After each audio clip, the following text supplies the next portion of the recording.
May 23rd, 2009, Yeah. former Plattsburgh Air Force Base, this wonderful museum campus on Memorial Day weekend, and we're here for a military timeline. Christina Parker Wingler, That's me. manager of this wonderful museum. How are you? Wonderful. This is a great event and a wonderful day. The Battle of Plattsburgh Association has made a real name for itself, and this is the second annual timeline. Third. Where was I when the lights went out? That's okay. It's hard to keep track of. There's so much going on here, and I know you're extremely busy trying to make sure everybody is at their appropriate place. I love your outfit. Why, thank you. It's a 1750s sailor's outfit. Really? Yes. You don't have to jump off a ship or anything today. No, I'm not going to take a swim in the lake today. And your husband, Josh, is also running around like a chicken, or should I say rooster, Yes. with his head cut off. Yes. Trying to Yes. get things organized today. Yes. Explain for our viewers, Christina, what is a military timeline?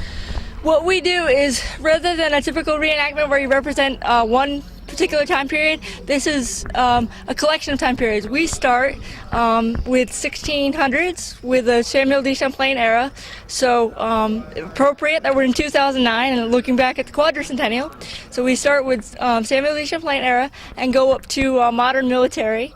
We have some gentlemen here today that actually flew the airplanes that are here on the base. So you can walk around and enjoy the encampments, and we also have a firing demonstration where you can see the different muskets and rifles of the time of the different eras. So. Isn't that neat? And maybe a little fashion show? Yes, we have a women's fashion show, so we can have something in there for the women, and we have children's games. The reenactors have a time period where they talk in our theater, so it's kind of neat to be able to actually compare the periods and look at everybody's different dress, and all the camps are labeled so you know what you're looking at. We have hoped for a long time that this museum complex would be a tremendous success. You can't escape. He's sneaking behind us. But you know what? For the summer of 2009, this could be our best summer yet, you know. Oh yeah, everything's coming together thanks to a quadricentennial mini grant. We have a museum campus sign out on Route 9 that displays all three museums and says museum campus, so we're really coming together. For those people who are watching this program at Plattsburgh.com on the internet and elsewhere who aren't familiar, this is the former Plattsburgh Air Force Base, which closed in 2005, and so many things have happened since then, haven't they, Christina? Yeah, I think it's really come alive in a different way than anybody would have thought, with the three museums out here, and then so many other businesses and everything. Everything's been redeveloped quite nicely and made a nice home for the historical part of Plattsburgh. We call the Battle of Plattsburgh Association BOPA. It's a nice, affectionate name. Yes. And your campus is part of this timeline. You have an interpretive center right behind us where you spend a lot of your time during the daytime. What's in that building? We have an interpretive center and a gift shop. The interpretive center focuses on the Battle of Plattsburgh and how the battle itself fits into the War of 1812, so people understand how September 11th, 1814 played a part in the War of 1812. And the building across from us, where you have your actual museum, has been quite a few things over the years, including a stable. Yes. This is all the Army base areas. Oh, everything. There's stable parts still back in the part that we haven't developed yet, but we have the Key Bank Gallery with some wonderful artworks. We have the War of 1812 museum changing exhibit area that currently has exhibits on underwater archaeology, but we are getting ready to put up an exhibit on women in the War of 1812. So that'll be our newest thing. And then we have the Press Republican Theater, where we have events every second Wednesday of the month. Movies and speakers. Things are happening here. We keep it busy. And even though this program won't be aired this weekend locally, it'll be aired very soon on the internet. We want people to know that there will be activities here all summer long.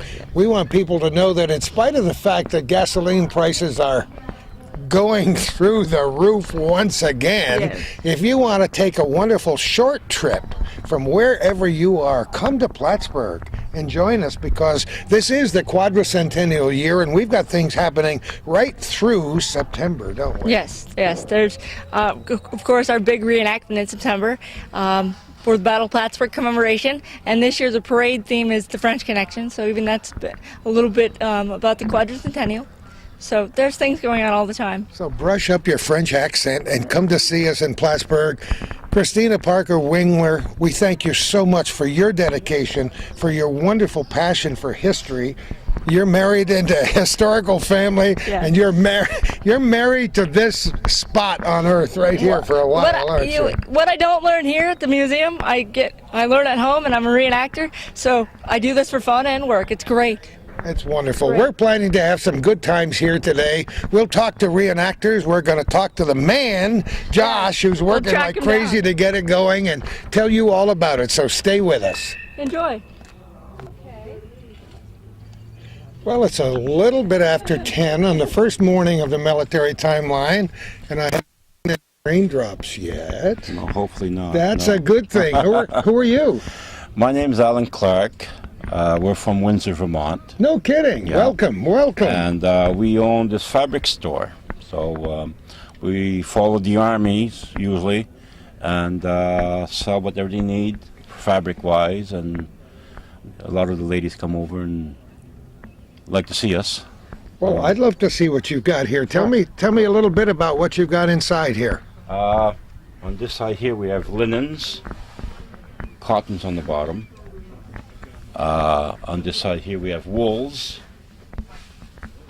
light wool, heavy wools, bits of some patterns for stomachers, which is the 18th century pattern for ladies with wear the dresses. And Oh, they have yeah.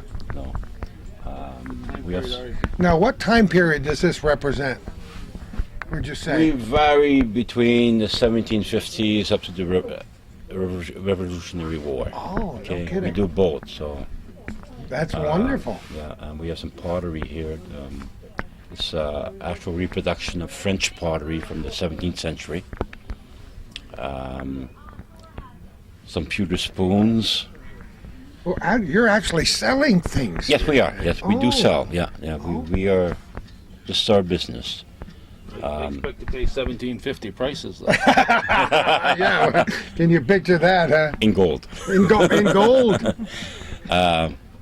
Yeah, so we try to find what people need. Reenactors don't have time to go all over the place, so we do it for them. Isn't that great? And we found that many reenactors do make their own Yes, they do. outfits. And it's surprising how many young people, it's even young men, 18, 19 years old, they're sewing their own uniforms. We were just talking about that before the camera started. Isn't it nice to see this reenacting picking up around the country? It's great. I got to come over here because you're smiling a lot, but we haven't heard you say anything. What's your name? Yvette Clark. Yvette. Are you having fun yet? I always have fun doing this. Do you do a lot of this? Or 14 events a season. that's quite a bit. So you'll be on the road. Mm-hmm. Do you have a large truck or a van to carry all this stuff? Half-ton van and a trailer. Oh Yeah. my Yeah. goodness, because we're talking some heavy. Yeah. It takes us at least 6 hours to put everything together. Does it really? Yeah, but putting down takes maybe 3 hours. It's a setting up that takes a long time. And you hope that you don't have high winds and. We actually do very well in high wind. The tend to stake down very well. We've been doing this a long time. Oh, have you really? Oh yeah, Like how long? We've been sutlers for 8 years now. years. No Reenact- kidding. Acting for almost 20, but Yeah. Suttler's 8 years. I'm always interested in what prompts people to do things, and it's easy to get passionate about reenacting. But what got you folks involved? I loved history, and That makes sense. doesn't it? Yeah. and there really wasn't much said about women's history. So I started doing that, and our store came about because I was sewing a lot. I had a lot of fabric that I really needed to sell, and I discovered I loved selling, and you can't find these items in the regular fabric stores. I'd imagine that's true, although I've never tried. It's very hard to find a good wool and a good linen that's correct for this time period. Some reenactment groups will come in and say, do you have this color? We'll say, No, but we'll try to find it for you, you know, so they don't have to run around for it. We like doing that. And you have an actual shop back home in Windsor? No, this is the shop. This is it, huh? Yeah. So do you set up at home all summer long when you're not on the road, or do you do this No. only at reenactments? We only do this. Reenactments. Only reenactments. We have our usual jobs. Oh, you do? You mean you have day jobs? We have day we have day jobs, jobs. Yeah. Well, you know, it's something that I don't think we've seen before, and we've covered quite a few reenactments, but to have an actual store where people can buy the material. Yeah, occasionally they've confused us with a museum site. And they said, don't touch anything. No, No, please you come can in. touch things. You can have a piece of this if you want to, right? Exactly. A lot of things that we have, regular stores don't sell them anymore. They tend to go to the modern fabrics, Sure. and some of the people come in. Oh, you have, you know, wool, or real linen, you know. And, Or the real things to, the real ribbon and the trim work, that's correct. It is nice that at this military timeline and some others now, they are focusing more on the women in history. I And like this it, yeah. timeline goes from 1609 right up to the present time, so Mm-hmm. you fit in very nicely in the 1700s, We don't could you? sneak in a few Civil War fabrics. Oh, you can. Well, you know, it's a pleasure to meet you. Oh, And thank you for always a stopping pleasure to in. meet people. This program will be aired, among other places, on Plattsburgh.com on the internet. Okay. So in a week or so, right, Calvin, you'll be able to find it on your friendly computer. Great, thank So you. do it, and thank you so much. Thank you for stopping Keep in. smiling and keep selling that woolly stuff, okay? you. See you later, folks. Bye-bye. Bye. Well, we didn't start in 1609 with our show today because, you know, Samuel de Champlain had a long ways to go. Long ways to go, and we don't have watches. No, I know, of course not. And you have to triangulate everywhere you go. Don, how are you doing, Craig? Pretty good, Corey. I almost said Don, but he's on over the there. other side. But Craig Russell, great to have you with us today. Yeah. This is a place of honor for you because this is where it begins. This is it. As a reenactor, I'm able to say I'm going right to the beginning. Tell us a little bit about what you set up here. I love what you got, and why, and how it fits in. After they've discovered the St. Lawrence Valley, I'd have to say that the Champlain Valley itself, just after discovery, just remained open for speculation.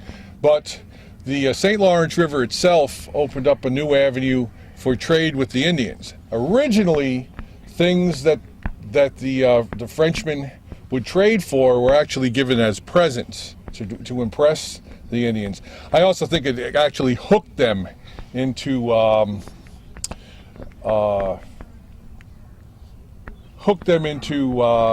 depending on these products. They would trade furs, which the French definitely held with some sort of value, and in turn they would trade for textiles, blankets, wool, shirts, iron pots, beads. Beads became a very It was really currency. yeah, it was a currency. I've got some wampum there. They would string it up in looms similar to this, and use it for currency. Also use it for means of their communication and so forth. Iron things like fish hooks made it easier to fish in the streams. Burning lenses and flint and steel for starting fires. They had combs made out of horn. Mirrors. Again, they were able to take their textiles and make little pouches, purses, and whatever to carry their items in. Iron items for cooking. Forks. Hooks for the fire. Scissors. Knives. They don't have to rely on flint and other natural materials. This end, these are the type of things that an explorer might carry with him. He's got his canteen. It's made out of leather. It is lined with brewer's pitch so that it becomes waterproof. He's got his ball bags, got some source of ammunition.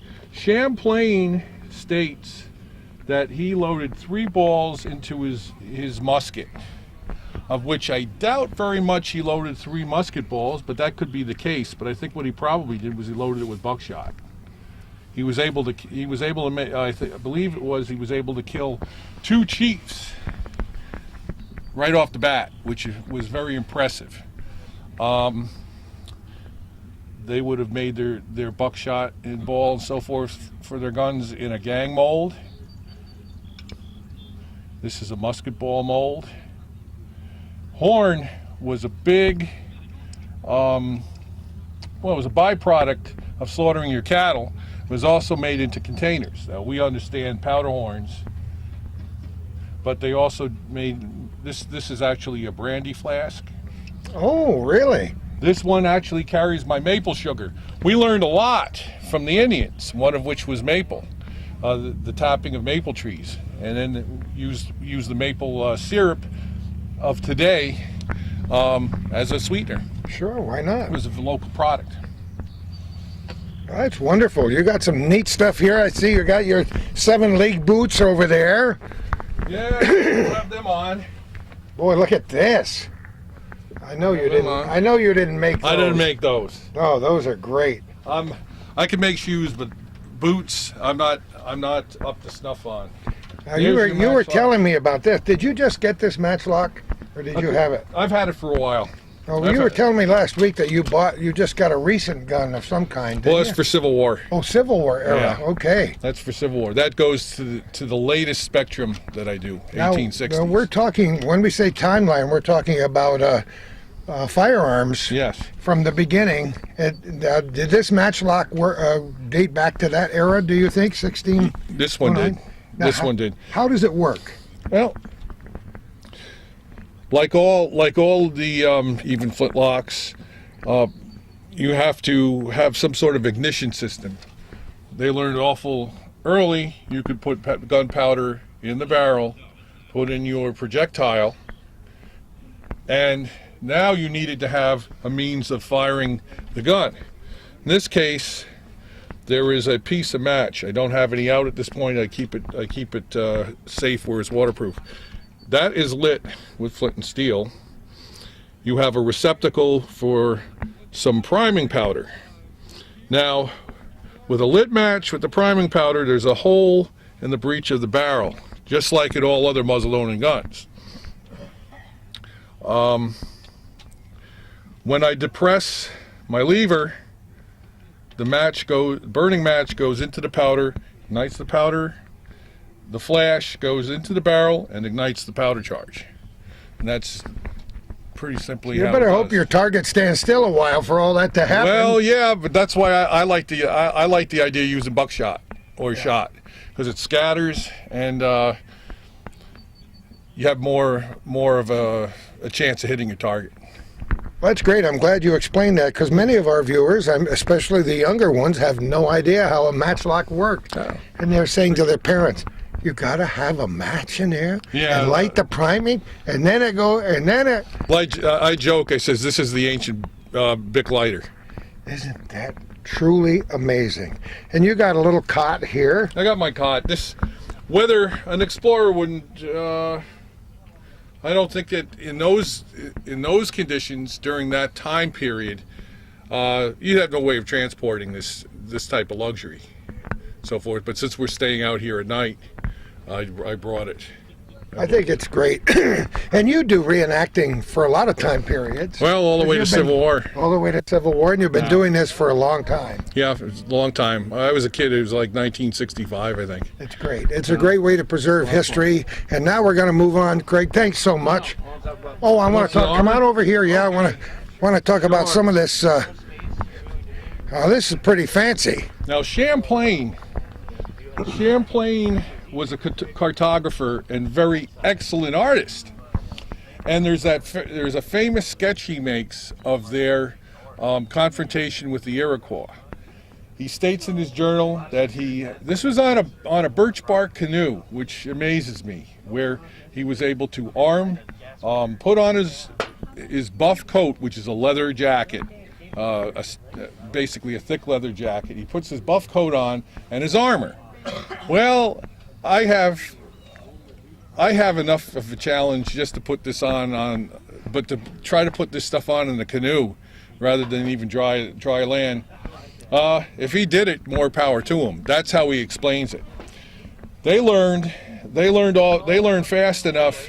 We were not going to allow them firearms. This was not a trade item. We wanted to keep our superiority. I think it was the Dutch that started trading with firearms. It's probably by 1640, 1645. And then the tide changed. Until that time, this type of armor would deflect the arrows. However, it's cumbersome. As they learned in Jamestown, it's also hot. I don't know how the conquistadors did it early in the 1500s, but they seem to have donned it and kept it on.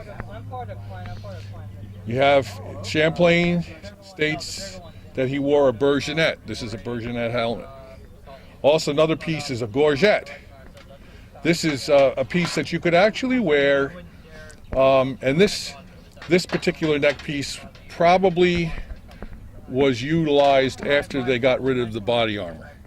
They probably just put this particular piece on as a matter of protection. They carried the sword. I have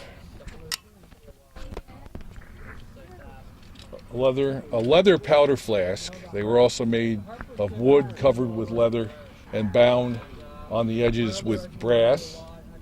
And what we call the apostles or powder bottles. Now these are rather cumbersome. They can snag in the brush. They can, just by virtue of the way they are, they can twist and so forth. They're very, very cumbersome. This was another item that didn't last long in the Americas.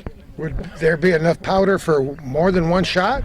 There's one, each one of these bottles is enough for one shot. One shot, okay. They would just load that.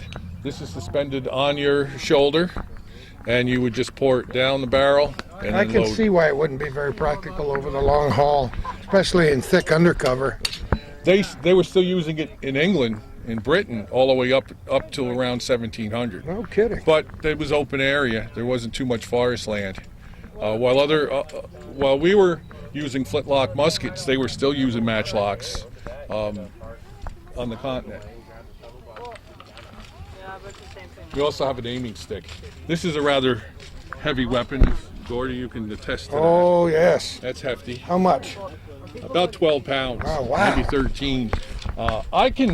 I'm able to use it without an aiming stick, but this is part of the matchlock drill. You actually didn't even aim, although this has sights. You would just fire in a general direction. I never knew you had aiming sticks. That's a new one on me. There's a I'd have to say 36-step matchlock loading manual. No kidding. For soldiers, yeah. Oh my goodness. I don't know it all. I just go through the basics. Yeah.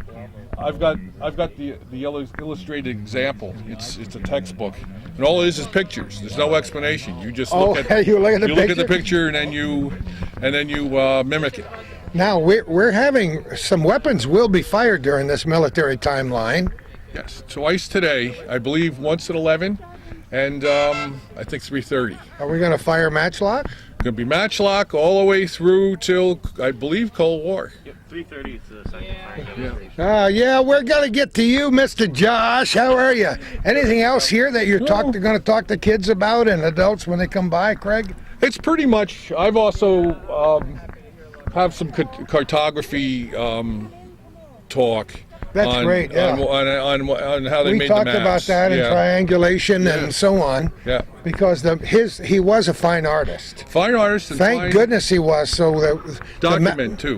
Documented everything. Yeah. He kept regular journals every day. That's the kind of stuff historians love. Well, yeah. I mean, otherwise we really are kept in the dark as to what went on. But up until fairly recently, the general public did not know a great deal, except what the popular writers have said about Samuel de Champlain.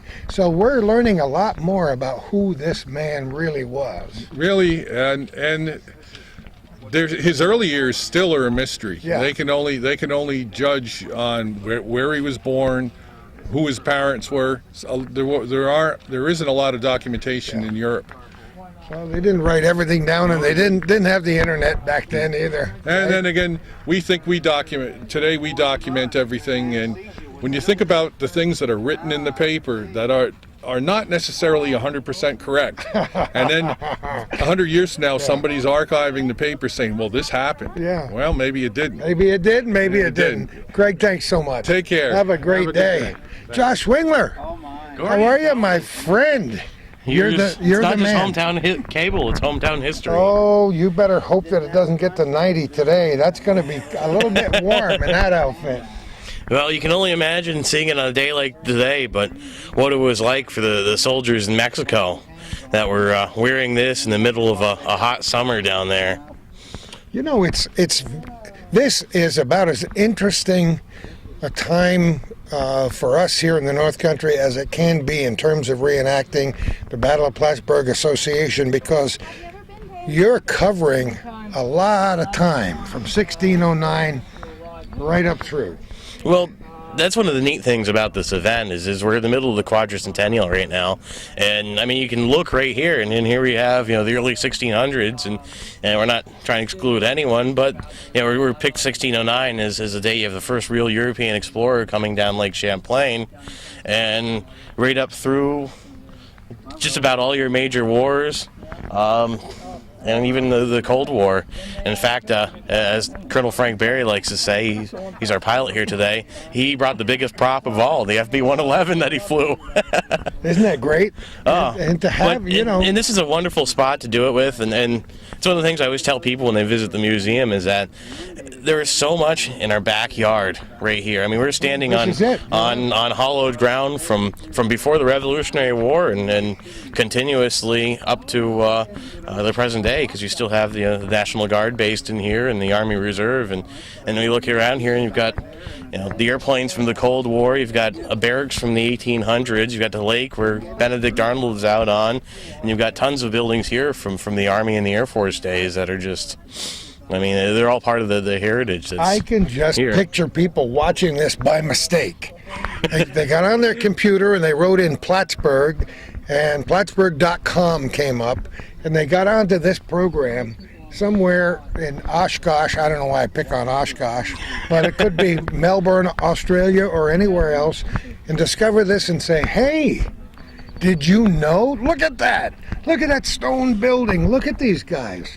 That's what we're trying to do, is let the world know that a lot has happened in this area in the last 400 years. And it's really amazing. And I'm a particular I don't know, a student or so of the military history here, and when you think of everything that's happened on this base and the ground we're on, I think it's a great thing now that the park and city of Plattsburgh and in association with the museums we have around here, that now we can utilize this ground for something like this. Last weekend they had an American Civil War reenactment. This year, right now, this is our third year we've done the timeline, and we've got reenactors portraying all sorts of periods, and like I said, here we are hemmed in with everything around us. That's speaks volumes about the military history of the area.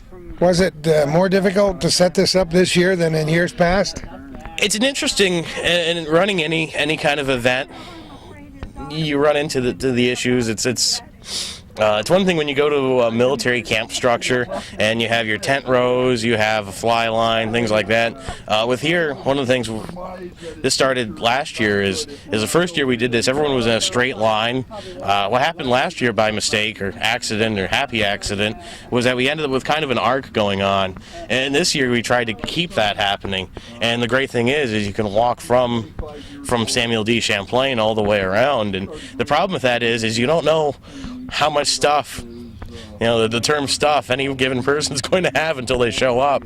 And Matt Houston has just the most incredible World War II display, and he started with a space maybe the size of Craig's tent 2 years ago to taking up more and more real estate. So some of it, you have to juggle it as people show up and say, okay, you set up here and you set there, and And his focus is normally Civil War, isn't it? He does. Yeah, he's kind of like me and I know Craig. they and, spent half their life in Gettysburg, he and his family. he touches on a lot of different periods. Yeah. And the other nice thing about an event like this is as reenactors, and we all have our different obsessions, neuroticism, and such, but everyone's got their favorite uniforms, periods, and there might be a war that you portray a lot of, but then you get into another thing. Like Craig had a passion for Samuel de Champlain and started the 1600s thing. This was something I got into, portraying 1830s Mexican War period, and that's because what I'm portraying for this weekend is Company H of the 2nd United States Infantry. In 1842, they were the first soldiers that were stationed in the old stone barracks in Plattsburgh. And they came from campaigning against the Seminole natives in Florida and got stationed in the wintertime to Plattsburgh, New York. And the rest of the regiment was all along this northern border. I can only imagine what a shock that was to go from Florida to up here. And but they were the first soldiers stationed in the building, in the barracks here. So that was... I got interested in that, started researching the uniforms and such, and put this kit together. And you've got all sorts of people here that similar circumstances. They've been interested in this period, and they got into it. And Steve Burgess is set up as a U.S. Navy officer trainee from Camp McDonough in World War II, and he got interested in that. His son's in the current U.S. Navy, and for years he's done War of 1812 and French and Indian War reenacting, and this event gave him a chance that he can experiment in something different. So you got to keep it interesting for 2 days in a row without pulling any more of your hair out. But it's fun in the process. It's a little bit stressful. I watched your wife Christina trying to direct traffic, and we saw you running around like crazy early this morning, but it's got to be satisfying. It is. I have to give a lot of credit to my wife Christina. She's a kind of a one-woman show here at the museum as the manager and every other position possible. And she did a lot in the way of organizing this. The first year it was kind of haphazard. Now that we've done the event for a couple of years, it's a little bit easier. But she was the one that sent out all the information, kept the contact, and then as people got here, I took over the site part of it. So, setting people up. So it's been a team effort with Christina and I, and we owe a lot to the association and the board members, President Keith Herculow, and everyone else that's been supportive, the volunteers that help staff the museum and keep it open during this. Isn't it nice to have this amount of property available to you to stage these events? It is. Other museums would be jealous to have this kind of a backdrop. Well, for certain it is, and that's where it's nice with the city of Plattsburgh and Park, where we've developed relationships with them and other museums that we have this available to us, and it's you have the Old Stone Barracks as a backdrop. You have the airplanes over here, a lovely vantage point on Route 9 where.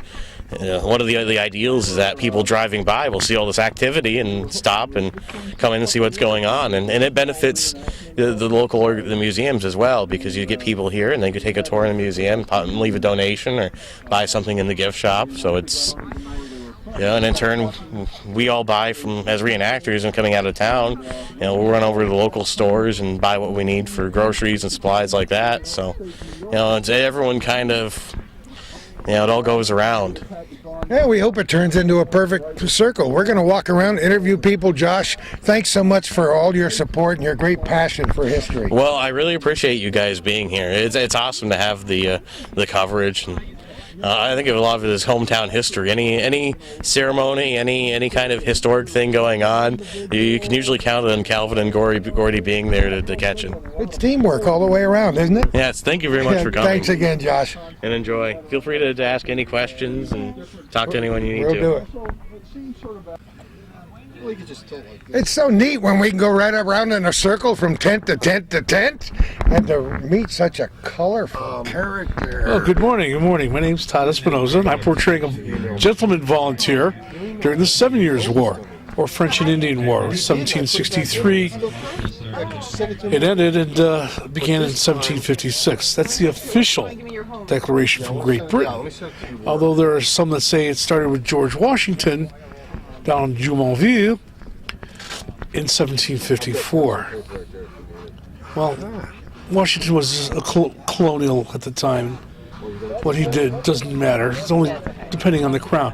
What I'm wearing is known as a banyan. And this is a gentleman's dressing gown, because if you did not have your top coat on, you were considered naked and improperly dressed. The head is always covered, and because I don't have my wig on, I've got my cap on.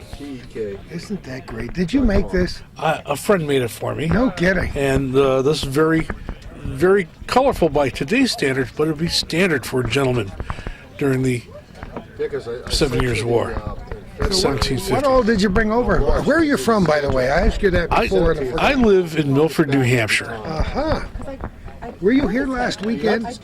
No. I met you before. Were you here Last year. Last year. And maybe you ran into me during the Battle of Plattsburgh in September. There you go. Of course. I portray a drummer with the 3rd Regiment of Foot. There you go. It's a good place to come to for reenactments, isn't it? Yes, it is so nice up here. This is, I would say, one of my favorite places to come. Keep coming. It'll become your favorite place. So what'd you bring with you? Well, the usual baggage cart, the How's he doing on his the fly, the 12 unit uniform? marquee, because a gentleman would only sleep in a marquee with carpet. Got the chandelier in there, and the chandelier is used to make sure that what color wine you're drinking at night. A bed, a proper bed, and all the comforts of home. So have you've studied this time period, but you've studied others too, right? Yes, Rev War, the American War for Independence, and of course the War of 1812. Of course, this is the Battle of Plattsburgh Association sponsoring this event, so that's the primary focus here. But it's nice to be able to cover the spectrum from the 1600s up to the present time. Yes, it is. Yes, it is. Okay. So you're going to stay here tonight? Oh, yes. I was here last night, and we'll be leaving Sunday in the afternoon. What a great way to spend Memorial Day weekend, huh? Quite. I love it. You know what? It's great to meet you. All right, Good luck thank with you. everything. Yes, sir. See you later. All right. Bye-bye. Bye-bye. This is very true. Well, look at our visitors here today. Who are you? I'm Patsy, And? John. John, where are you from? Morrisonville. How could you not be the best people in the world if you live in Morrisonville? That's Well, what right. brings you here today? Well, we belong to the 1812 reenactment, we do. And last year we dressed up in that period, and we thought we'd do something different this year because it's timeline. It is a timeline. So what time period is this? 1880s or so. He's a I'm a banker. banker. Well, you're pretty dapper by today's standards. Never mind 1880s. Well, what got you interested in all of this anyway? Well, it was really, Lynn Wilkie, of course, he was I knew him in school. And There's an iconic name There for you you. go, yes. And he got me started in the 1812 reenactments, and we've been doing it for several years, and we're kind of interested in it. So we try to do it every year, help him out, and try to support our community with this. And some people watching this might think you have to be 12 years old to enjoy dress Absolutely not. Absolutely Not not. true Not at true at all. all. It Nope. is so much fun. It Just so is. much fun to come out and see everybody that's all dressed up and Yes. and participate a little bit. Try to pretend that you're back in those days and try to help everybody out. That's what Now, we try are to do. you students of history, or you're just interested in certain time periods, or? Well, we're kind of students of history, on and off, of course. Today it's pretty hard to do with everybody's schedule and all, but we do the best we can. Do a little bit of reading, mostly, about it. It's just fun to get out. It is. Oh, it is. It And of is. course, we listen to you on the radio for so many years. Oh Yes. my goodness. It's hard to believe. It's, Yes. Calvin and I have been doing this since I left the radio business in 12 years ago. Oh, wow. But it was something to see that radio station Down go the into the road. ground. It was something that had been there all my life, I believe. and you see a radio station and just it goes away. But it moved, I guess. But that spot was always something in my mind. Yeah, in my mind too. As Yeah, you yes, can it's imagine, magic, yes, after 6 yes, years. yep. It's great to meet both of you. Great to meet you. Thank Keep you. smiling, and that won't keep the rain off. I know. But who cares? That's right. Parasol wasn't meant to keep the No, rain it off. wasn't. I love it. Thanks so much. Have a good day. Thank you. Say hi to Yep. Morrisonville if you get there before I do. Okay, See you thanks. later. Bye. We're in the tent. We have a little saber rattling going on. I can hear it rattle. Hello, how are you? How are you? Who are you? I'm Captain Dirk Ball from 13th Virginia Cavalry. We're here at Plattsburgh doing our best to honor the veterans past, present, and future. It's amazing, and it's a good idea, as I said a few minutes ago, to have a timeline like this on Memorial Day weekend, because it opens the door for us so we can look back in history and see what sacrifices were made at other time periods.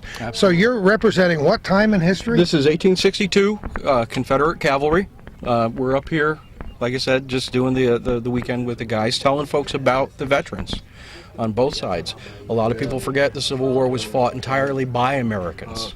That it was the most horrific war that we've ever fought, with the number of casualties. Every time a trigger was pulled, an American died. Think about that, huh? Yeah. It was a horrific time period, and people are learning more about it. We had a Civil War reenactment on these grounds last weekend. You didn't make it, did you? No, I didn't make it up for that one. That's all right. Where do you live? Albany. Oh, no kidding. Yeah. Just a little jaunt up the Yeah, road. just a little drive. Well, yeah, you didn't have to ride a horse either to make this one. No. That's a wonderful outfit. Did you make that or have it made for yourself? Most of the stuff for Civil War is made from certain settlers or merchants, because by the time you get to the Civil War, there's machine sewing. A lot of the home crafts for the well-to-do, Confederate cavalry had to provide all of their own equipment, their own horses, unlike Yankee cavalry. So even a private is well-to-do. That's a man that owns his own horse. I don't have a horse, see? Greg must be, I'm not well-to-do. Oh, that's great. Who'd you bring with you? Rich Purdy. Let me just step over here. Hi, how are you? I'm good. Are you rich? I'm one of them. Oh, okay.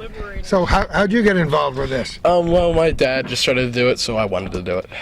It makes perfect sense to me. Who are you? Rich Purdy Sr. Oh, that makes sense too. Rich, how are you doing? Good, we're doing good. Where are you from? Right here in Plattsburgh. We're local. So how'd you get involved in this time period this week? We've been involved in French and Indian War for over 25 years, and then Captain here suckered us into doing an event a couple of years ago, and that's basically how I got into Civil War. It's wonderful. How do you pick exactly who you want to portray and what outfit on a given weekend? It goes by personality, and by usually after the first weekend, you know who you're going to be and what you're going to be. Do you have more than one uniform? I've got several, yeah. Do you really? We do back to the 15th century. Oh, no kidding. So we got a lot of stuff kicking around. Apparently, once reenacting gets into your blood, it's hard to flush it out. It's a tough, yeah, it is. It becomes more of a way of life than, it's not just a hobby. Yeah. You know, you kind of emulate everything you do. I get that. A lot of camaraderie. It's like a greater family, isn't it? Yeah, it is. It is an extended family. You meet a lot of these people over and over again during different reenactments throughout the season. You travel with the same group most of the year. Yeah. It's a lot of fun. Tell me a few of the things that we have here on the table. We just got a few trade goods. We're kind of crossing through the ages here. That's all right. Just some basic jewelry, beads, some amber, some homemade bags and stuff like that, utility bags, and some different knives these are Highland dirks. Oh yeah. They were a weapon that was used right up and through Korean War. They were carried. Oh, so sure. It was just a matter of preference. Well, you know what? It's great to have you guys here today. Thank you. Great to see you anytime. Keep up the good work, gentlemen. Yeah. We love it. Have a great day. Thank you. Gee, I haven't talked to you in about a week. How are you? It's been about a week. Fantastic. I How are forgot you? your name already. Name's Daniel Flora. Chicago, Illinois. Yep, came down from Chicago. The regiment I'm portraying here today is the 7th Ohio Infantry Regiment out of Cleveland. That's great. Talk a little bit about what you got here. Well, the items that you can see here on the poncho or blanket are basic items that your Civil War soldier would have accumulated, had, or would have been sent from home. So a lot of the items such as money, as you can see, we've got, a homemade checkered board with checker pieces. You have a Bible or a comb or even a sewing kit, and then things like a blanket, which would have been homemade and then sent from home out to, either made by my sister or my mother or something like that. So a lot of the items would have just been carried by the individual soldier throughout their period. Different forms of headwear that would have been used. The slouch hat was preferred by most just to keep the sun out of your eyes, favored a lot out west. The Scottish Glengarry was actually worn by a New York regiment out in New York City, the 79th New York, the Cameron Highlanders. And then the fez, which was worn by a lot of Zouave regiments, such as the 5th New York Duries, the 114th PA, which is the Collis Zouave. So there are a number of different forms of that. You have money, comb, playing cards, certain things to keep soldiers occupied while, a lot of time was just sitting around and doing nothing really. So it was just how to keep yourselves occupied and other things. You'd have your greatcoat. That was most important if it got cold. A lot of them were discarded when it got warmer. Then you had your knapsack. And overall, by the time you had everything in it, it probably weighed about 60 to 70 pounds. That includes everything that I'd be wearing, as you see here, which is my cartridge box, my cap pouch, bayonet, everything else. So total weight would probably accumulate to about 60 pounds. You're going to be firing some weapons today? I'm not, since my musket is on its way to Washington, D.C. next week for a Memorial Day event, so I won't be. But there are other people here who do Civil War that will be demonstrating that. But you've got an original. That's an original, isn't it? The tactics? That's not an original. It's a copy made, but what it is it's Casey's manual. Several manuals were used. The Hardy manual was often favored. And so both would describe infantry tactics from the form of an individual soldier to the company and then ultimately the battalion. So it would go from an individual soldier up. And sergeants would refer to it for their company, lieutenants, captains for their companies overall, and then eventually going up to the battalion. So that's what you would refer to anything from basic foot drill to battle tactics even sometimes, and then skirmish drills such as that. Tactics, the books would be written for various things. That's infantry, of course, but you did have cavalry and artillery who would have their own tactics. And the other items I've got are actually volunteer enlistment forms. So another job I would have is to, if there were young lads around, would be to fill the ranks and see if I could volunteer any of them for 3 years worth of service, as the 7th Ohio did serve for a period of 3 years. And so that would mostly be my job. But so what you can see is a basic, simple, simplistic idea of what your Civil War type. It's great. It gives us a good capsule, and these are all time capsules here this weekend. It's great, isn't it? That they are, and it is great because people can see a wide range of history, especially here of the United States, is how it's progressed in each stage, all the way from the beginning. I won't say, the Civil War at least definitely was a very pivotal point in our history, which is why I like portraying that aspect. But, it's great to see so many people with one thing in common, which is history, and then to share that with everybody else. So that's fantastic. I love it. And next time I talk to you, maybe you'll say, well, I decided to move to Plattsburgh because maybe one day. Anyway, it's great to have you here, and have a wonderful weekend, will you? Well, fantastic, and I sure will. Great to see you. Thank you very much. Pick your favorite war, Gordy. Yeah. You have a favorite war, Gordy? No, honestly, I don't. I think it's also very interesting and educational besides being fun. Josh has Well, got the good microphone. afternoon, folks. Welcome to the Battle of Plattsburgh Association's Plattsburgh Military Timeline. What you see before you and around you is about 400 years of military history in the Champlain Valley. You have everything from the early 1600s straight up through World War II. In fact, a combat pilot from the Cold War over there on the end. What's interesting about this array is what you see is a change of uniforms, of clothing, of equipment, and the weapons that soldiers during different time periods used. And we'll go over a little bit on how each gun operates, how it fires, and some of the technical innovations that made the next successive technology workable. What they're doing now is a safety inspection, making sure that all the guns are in proper working order, nothing wrong with them. And it's interesting because you have such a mix of different kinds of guns.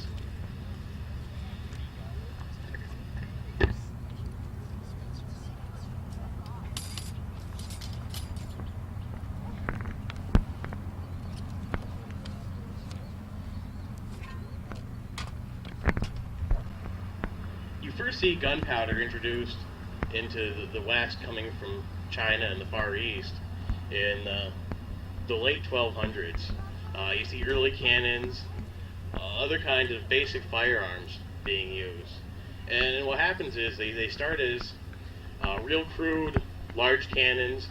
Originally they were firing large arrows or bolts out of them, much like a crossbow. And what had developed is new uses for them, new projectiles. At one point you had guys with a kind of a gun that were firing stones out of them.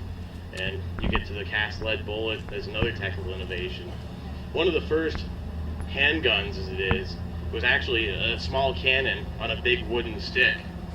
And you started at the basic, that it was something you could hold and fire. And what happens, you end up holding this big wooden stick, and you'd have either a hot wire or a burning piece of match, a slow match, that you try to hold this stick with and light it up. Well, we moved away from the firing demonstration. They were doing an awful lot of explaining, and we like to keep the cameras moving and keep this whole thing colorful. So we thought we'd come over and talk with one of the most colorful people I've ever met, Don Craig. How are you? Very good, Gordy. Thank you. I would ask you how many reenactments you've been to, but it's probably off the page by now, isn't it? It probably is. I started in 1984, 25 years ago. Really? And so I've probably done about half a dozen every year. Yeah. So just do the math on that, probably about 300, But isn't it fun? Oh yeah, I love it. I love it. I love history, and you get to dress up and play a different persona, and it is a lot of fun. It is. What are you doing here today? Well, here today I'm representing the Revenue Marine of 1808. Now, you may not remember what Revenue Marine is, but that was the start of the Coast Guard. Ah. In 1790, Alexander Hamilton, our Treasury Secretary, decided that we had to start raising some revenue for this new country, the United States, because we were broke after the Revolutionary War. And so he started the Revenue Marine. A detachment and a ship of Revenue Marine were attached to every customs house up and down the United States. Now, their job was to go out there and intercept boats that were smuggling, bring them into port, make them pay their due taxes, oh, yeah. like any good government does, And that was the start of the Revenue Marine. They later became the U.S. Coast Guard. They were known as the Revenue Marine from 1790 until 1862, and then they became the Revenue Cutter Service. In 1915, they became the Coast Guard, also incorporating the Life Saving Service, the Lighthouse Service, the Navigation Bureau, and the Steamship Inspection Service. So there's like 5 different agencies. I knew I'd come here for an education. Okay. That's great. I did not know that. And you probably didn't know that they were, in 1808, they were here on Lake Champlain. No, I did not. They had a customs office over in Burlington, and they had a revenue cutter that was known as the Fly. And there was smuggling going on back then, believe it or not, on Lake Champlain, just as there is during the Prohibition era, and also today, because the Coast Guard is stationed in Burlington because Lake Champlain is an international water. You know, it extends up into Canada, and it borders on 2 states. So there was smuggling going on, and they had one famous incident in 1808 that was called the Black Snake Affair. The Black Snake was a smuggling boat, and they were smuggling potash, which is wood ashes. Oh, yeah. And potash was an industrial chemical that was used in the manufacture of soap, glass, making saltpeter, which is one of the ingredients in gunpowder, and it was a valuable commodity back then. And so anyway, the Black Snake got caught, and it went up the Winooski River, where they tied up, and the crew went on the bank and went off into the woods. The Fly, the revenue cutter, came after them. They put several of their crew members on the Black Snake to bring it back out of the Winooski River and take it back to Burlington, you know, to the customs house. Well, along the way, several of the smugglers were on the bank, and they started firing upon the crew of the Fly. Wow. They wounded the lieutenant who was in charge of the boat, and they killed 2 of the crew members, and also a farmer who was just along for the ride. Oh, boy. And to make the long story short, they finally rounded up all the smugglers. They took them, they caught 4 of them. They took them into Burlington for trial. 3 of them were pardoned after some jail time, but the 4th one was hanged. And I can't remember his name. But he was hanged in Burlington, and supposedly, from what I've read, about 10,000 people came from the surrounding villages and countryside to witness his hanging. That's what they did back then. It was That's why they called entertainment. them public hanging. It was a public hanging. They had tickets for Yeah. their families, Yes. a picnic lunch. Mhm. Isn't that amazing? It certainly is, yeah. What a great story. So anyway, that's what I'm representing here today. That's great. I'll tell you, you're up for just about anything, aren't you, Don? Just about. What Yeah. have you got for memorabilia here? Well, we have a pistol here. This is a typical sea service pistol. It's got a belt hook for going on your belt like this. This is a modern compass, but it's typical of the type of compass that would have been used on a ship or a large boat, you know, of all the period. On the dial, you can see the directions are done in quarters, like southeast, south, southwest. Nowadays, a modern compass is all done in degrees, 360 degrees, you know. Some tools here that are used for splicing rope. I mean, every sailor, you know, had to know ropes, knots, splicing. This is a marlin spike. The wooden one is the same thing, but it's called a fid. You know. Okay. Over here I have a box of some sail-making materials. Down here a couple of telescopes of the type. These are reproductions, but they're of the type that was used, you know, in the period. You know. That's beautiful. Yeah. So. That one looks pretty old. Well, it's just tarnished. It's is that it? But it's also a reproduction. It's just a smaller one. Yeah. But, isn't that great? Yeah. Well, I hope you have lots of visitors. I do too. I hope lots of people see your story here on Hometown Cable because it's a good story, and I learned something. Great. I get my official degree today. Don, thanks so much. You're welcome, Gordy. Thank you. You have a great day. Will you? Thanks. Now they're firing again. Must be an intruder snuck in the back way. We took care of them out in the parking lot. Right. We skipped you before because you were so busy. You seem to be the busiest tent in the place here. Well, thank you. Because you got people who are dead and dying in here. That's why. Well, this is the original MASH unit, and where they brought their wounded right off the battlefield, and then the local military surgeon would do his best to save their life if he could. They did not understand bacteria, germs, etc. So they thought it was humors, and this goes back to the Greeks. I mean, this is how far we've progressed by the 1740s to 1840s, which is what this represents. And so their choice of treatment was amputation, make you vomit. A lot of screaming, huh? Yes. No anesthesia. They would hold them down, or they would do anything like liquor or so on to a shot of whiskey. Yeah. You know, a fist. They used a fist every now and then too to render people absolutely unconscious temporarily until we Yes. could. You know, things were we're primitive. I was Oh, just going to boy. joke when you said bacteria. I think my mother's the one that invented germs and bacteria. Be careful. Wash your hands. Yes, Wear clean absolutely. underwear. You know. Still important today. Very important now with the flu. But now are you two related? This is my wife, and she's an I RN. should have guessed. But who are you really? I'm Dr. Euclid Jones. I'm a retired dermatologist. Suzanne Jones, and I was his nurse for 33 years, right here in Plattsburgh. Isn't it wonderful?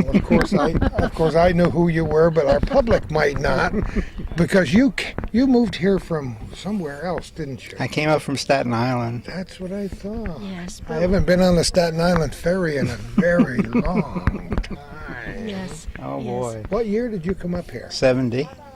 Oh, I And beat you. practiced through 2000. 2001. 2001. You know what? As a Staten Island transplant, I think you discovered your real home up here. Yes, What would we you did. say? Yep. Well, we originated in Maryland, and military had us traveling for quite a few years, and that brought us to Staten Island, and then from Staten Island to here. But why reenacting now at this point in time?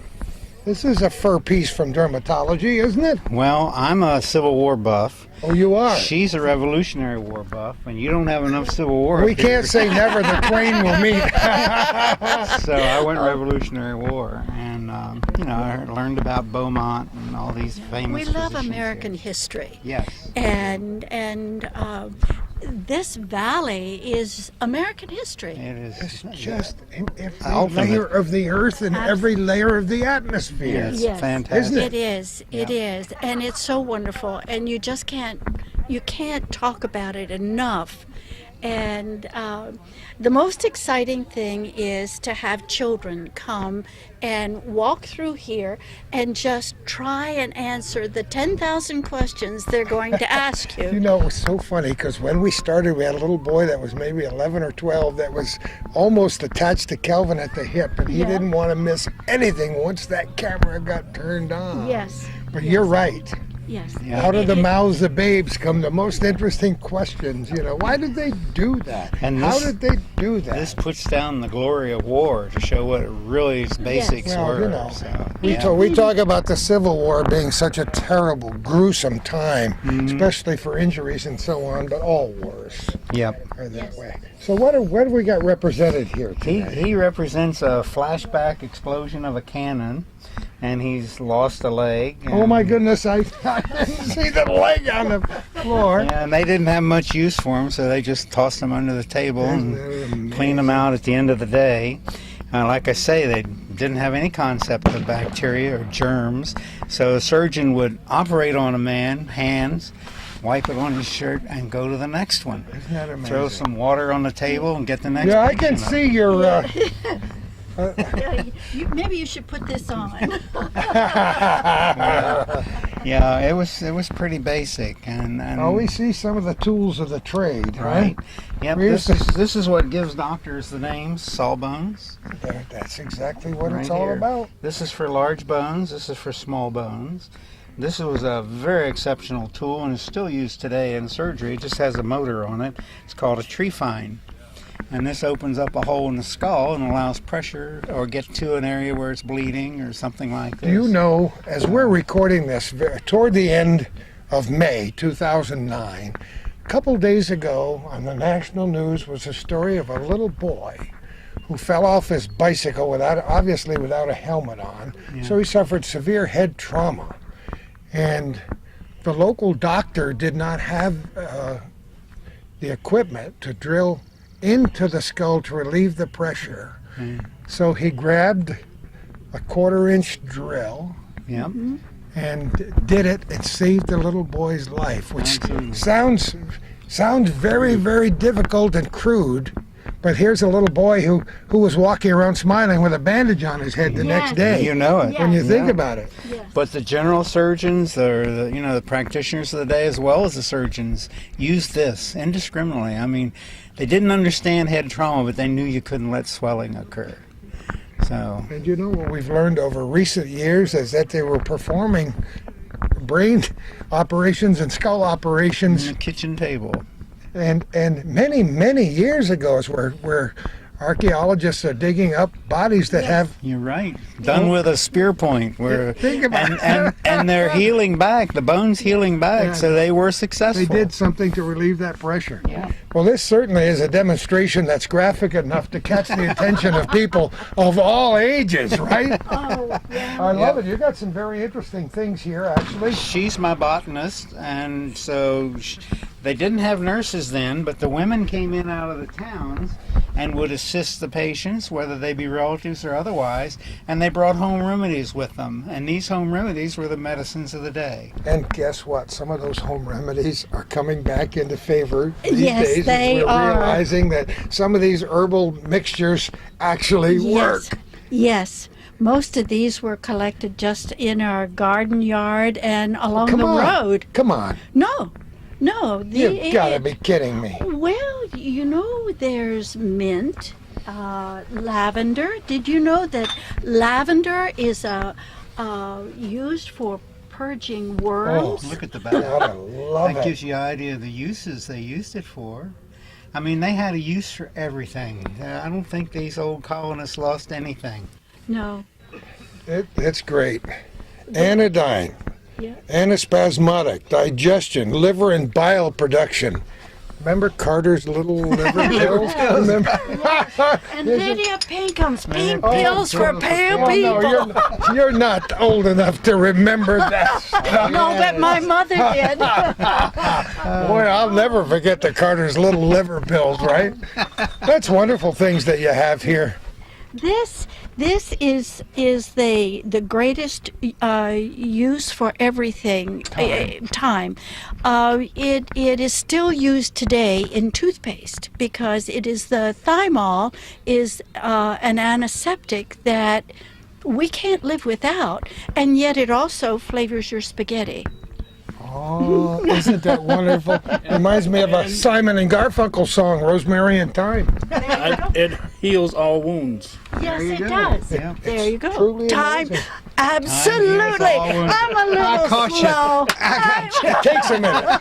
Us older folks take a second to catch up with it, don't we? Yes. Oh, you folks are just wonderful. Thank you so much for coming here from Staten Island. I'm going to send them a note when I get home to tell them what their loss has been. Thank you. You're the best. Oh, Thanks so well, much, folks. thank you very Have a great much. day. Thank you.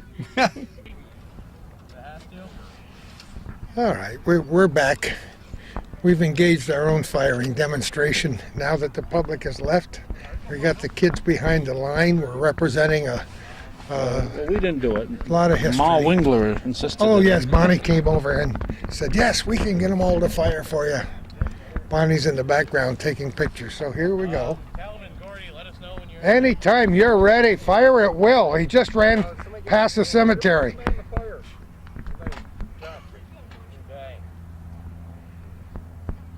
Everyone prepare to fire. We're waiting for that 1609 fire. Oh, ho, ho, ho. We knew you could do it. We knew you could do it. You know the old phrase that says we walked in when the smoke cleared. Don't shoot till you'll see the whites of their eyes. Good job, gentlemen. Yeah, we've been in our time machine, Gordy. And Yeah, we certainly have. Time's overlapped there. Time moves along.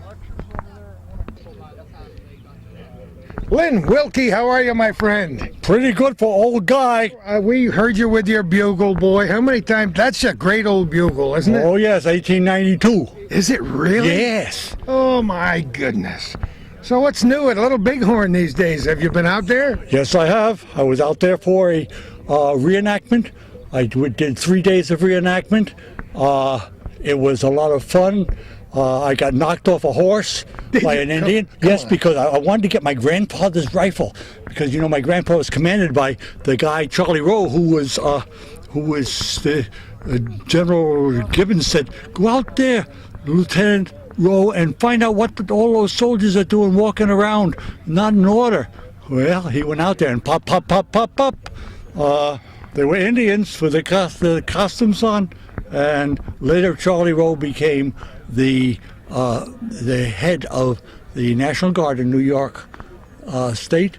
And what he did was he commanded a guy by the name of Harvey Allison, who was my grandfather, and I got his gun, and I wanted to fire that thing so that I could pass it on to the kids. So I was sitting there, blah blah blah blah blah, and I look, I said, "Holy smokes, here come the Indians!" And so I grabbed the gun up and I fired right into the ground with a blank.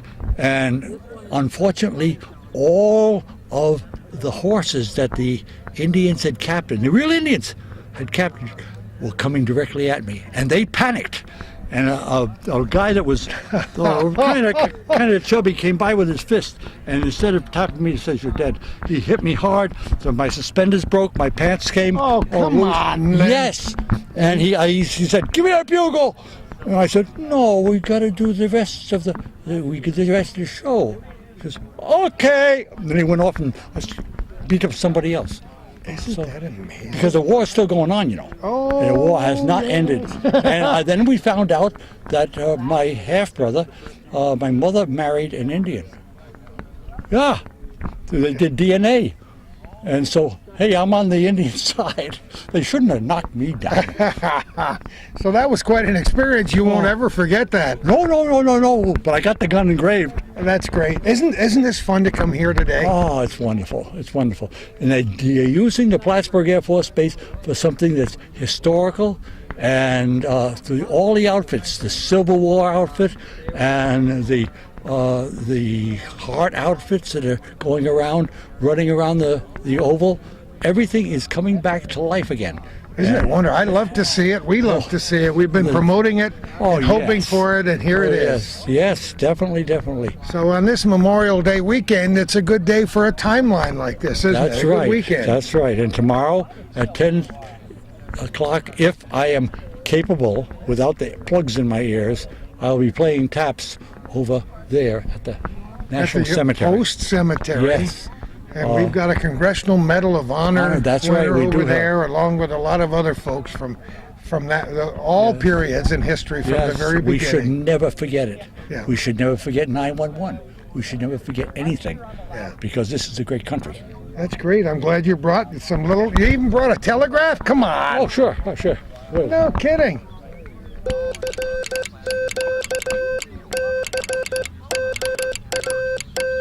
I should have known. And I brought Mr. 2-meter ham bone himself.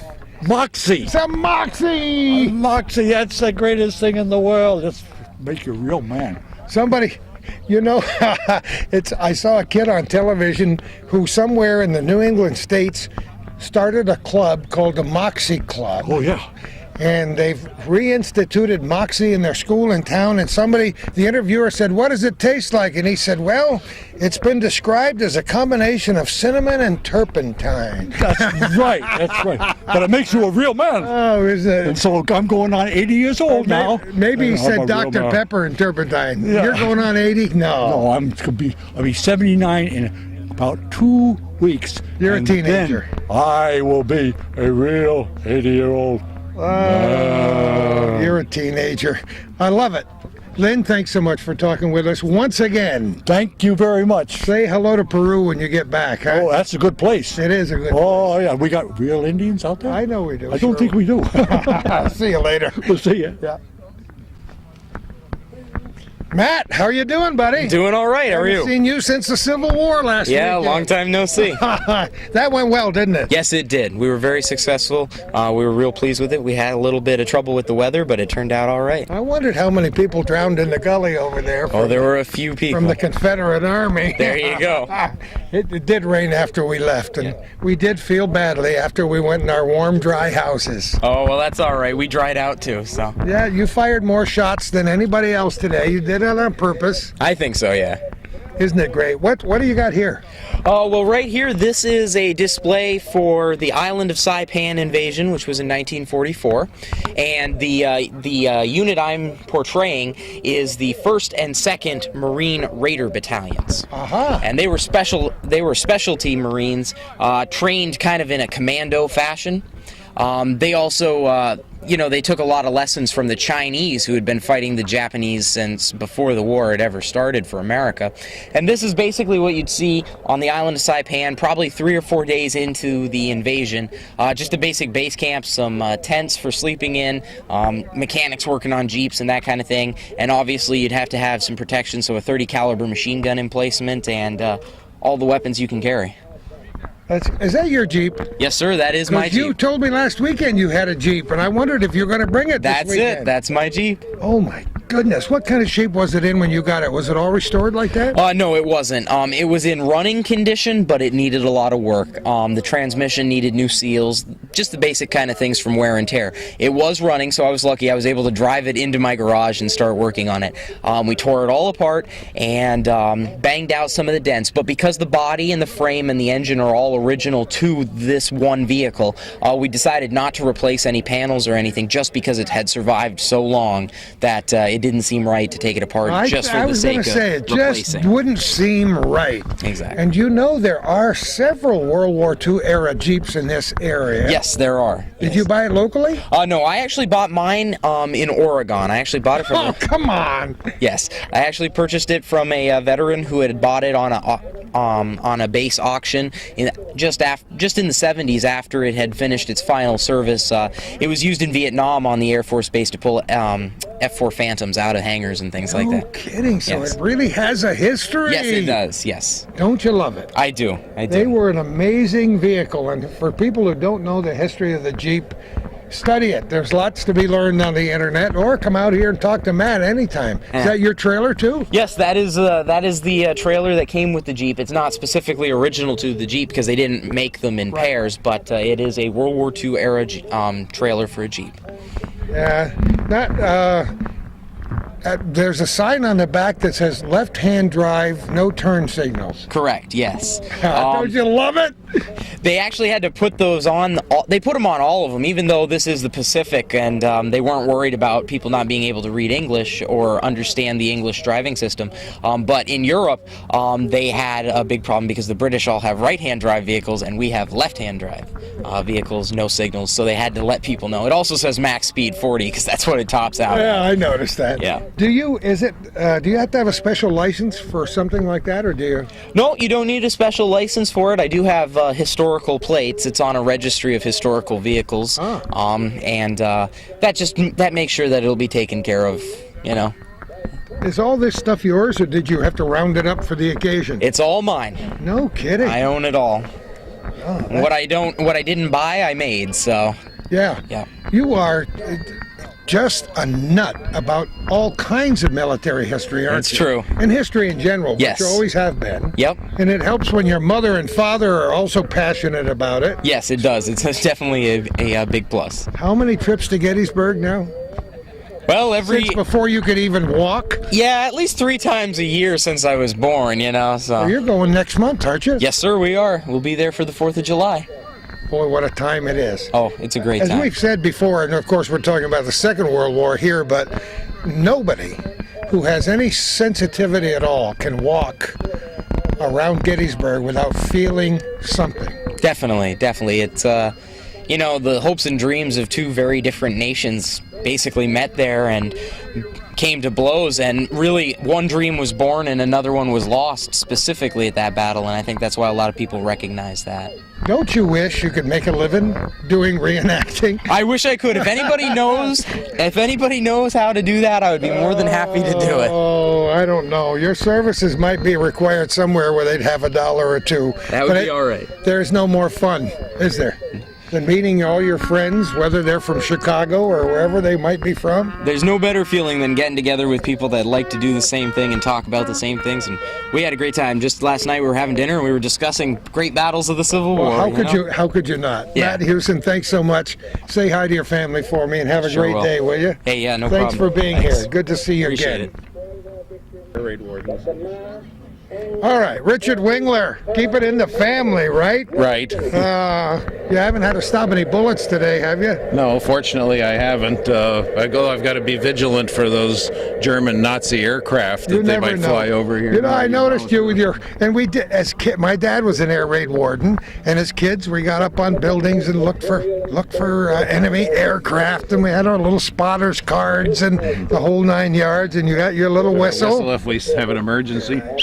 Yeah, that got my attention, that's for sure. So what'd you bring here? Well, we have civil defense issued fire extinguishers to, if a bomb fell and you had to put it out, you could. Isn't that amazing?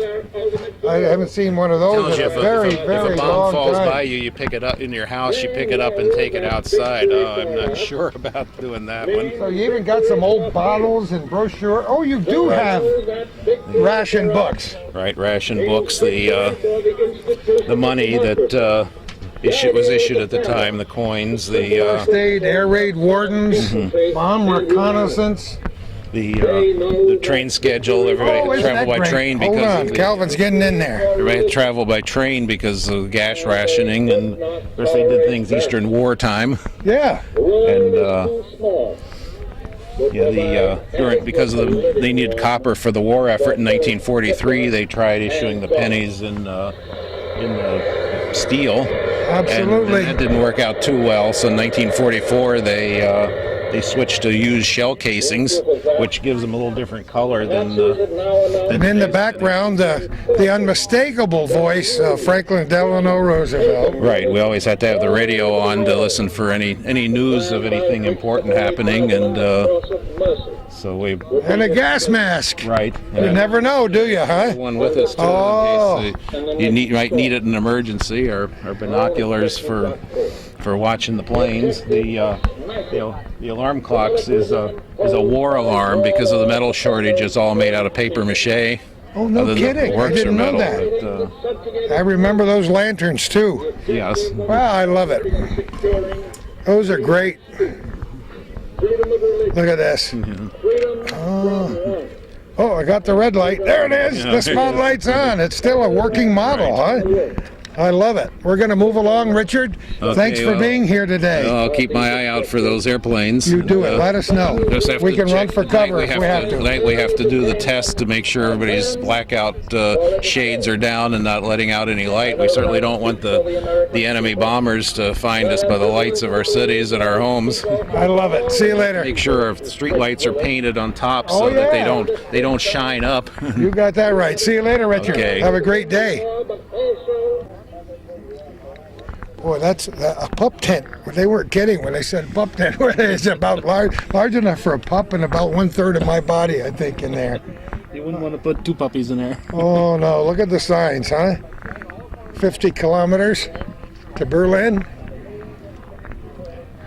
I hope people watching this are thinking a little bit about Memorial Day weekend, even though you're watching this after it's over, because it means so much. Here in the background, they're playing the last long mile. Oh, yes. One of your favorite songs, huh? This guy looks like he's recruiting people here. Howdy, young man. Hello. How are you doing? Not bad.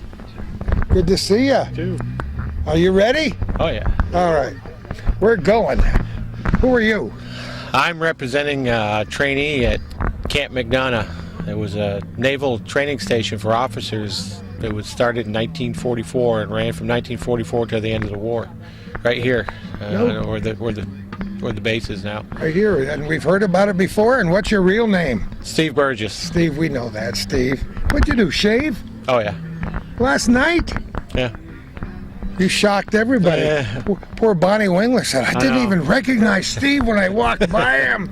My daughter's been doing nothing but giggling. So. Oh, I think it's terrific. You look at least 10 years or 2 weeks younger, I'm not sure which. So tell me what you've got here. Let me step to one side. Well, the training station here was an officer training school. A lot of it was book work, a lot of drill work.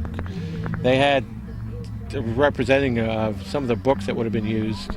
And I have a Blue Jackets manual, which is basically, it's your Navy's Bible. Everything you want to know about the Navy is in here. And 1943, there it is. It's Yep. Isn't that amazing? this one actually came from the training camp. Oh, sure. Oh, it did from this one? From this one. No kidding. There is a page in here somewhere that has a stamp on it. It is right there now on the cover. Naval Training School, Camp McDonough, Plattsburgh. There you go. There's proof positive. So you got a few pieces of memorabilia. Recently, I was going through eBay and I ran across the Q12 log, which was basically their yearbook from the school. And I already had a copy. But this one had 2 interesting pieces of paper that came with it, and I had to buy it. I have commission papers from a sailor, commissioned as an ensign. And I have his... Signed by James Forrestal, Secretary of the Navy, not too shabby. And I have the gentleman's graduation certificate from the training camp here. Is it? 1944. You found it on eBay? Yeah. Here's the guy's picture. Oh, you got it right there. He's in the book. Isn't that wonderful?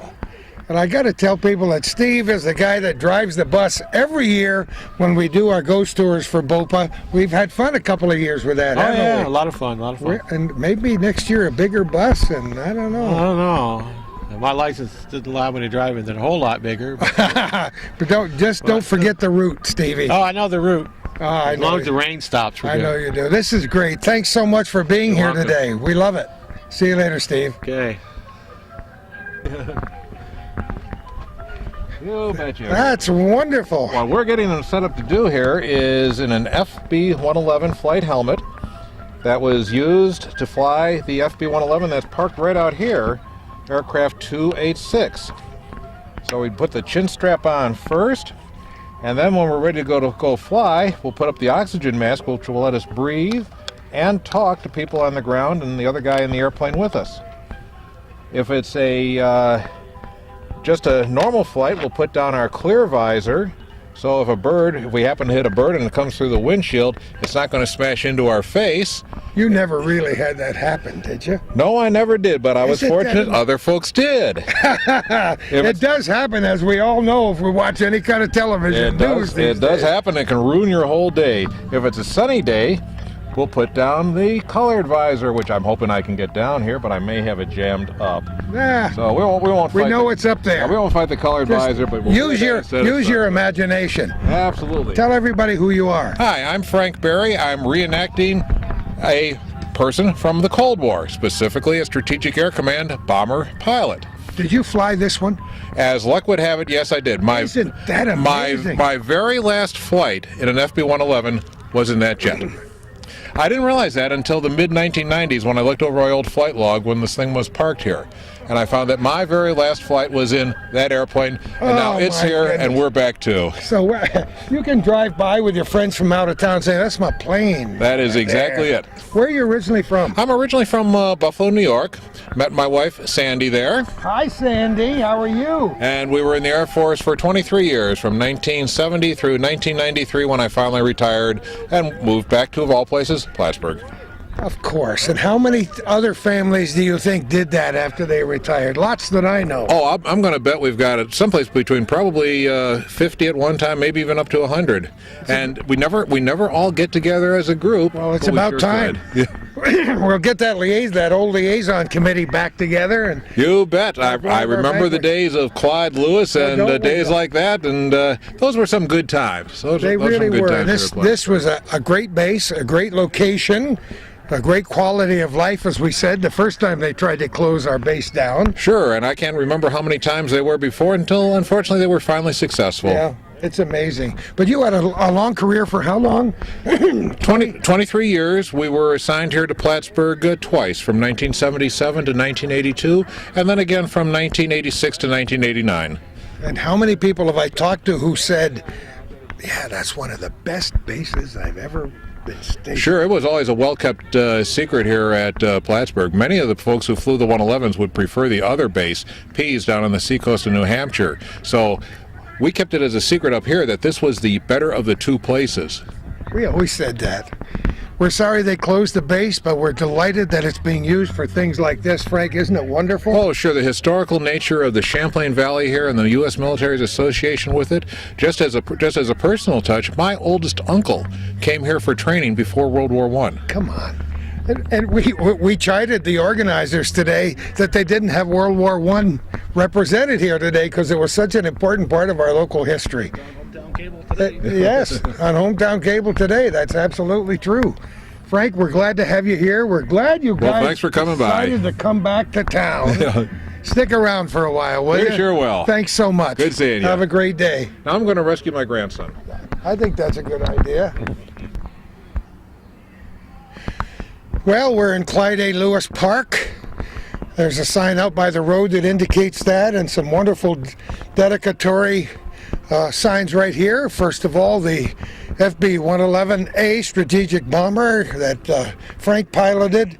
Here's a tribute to our friend Clyde Lewis.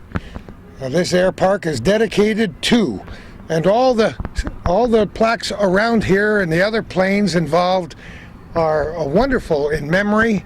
For many years, as you know, Santa Claus sat up on the fuselage of this B-47 Stratojet bomber, but it's nice to have them here as a memory for all of us of how many people trained here and lived here over the years. This is the 2009 military timeline sponsored by the Battle of Plattsburgh Association. Christina, Josh, Richard, Bonnie, all the members and staff, including Keith Herculow and volunteers for the association, are to be commended for another sterling event. We hope you're enjoying it wherever you are. And who knows where we're going to be next time for our little corner.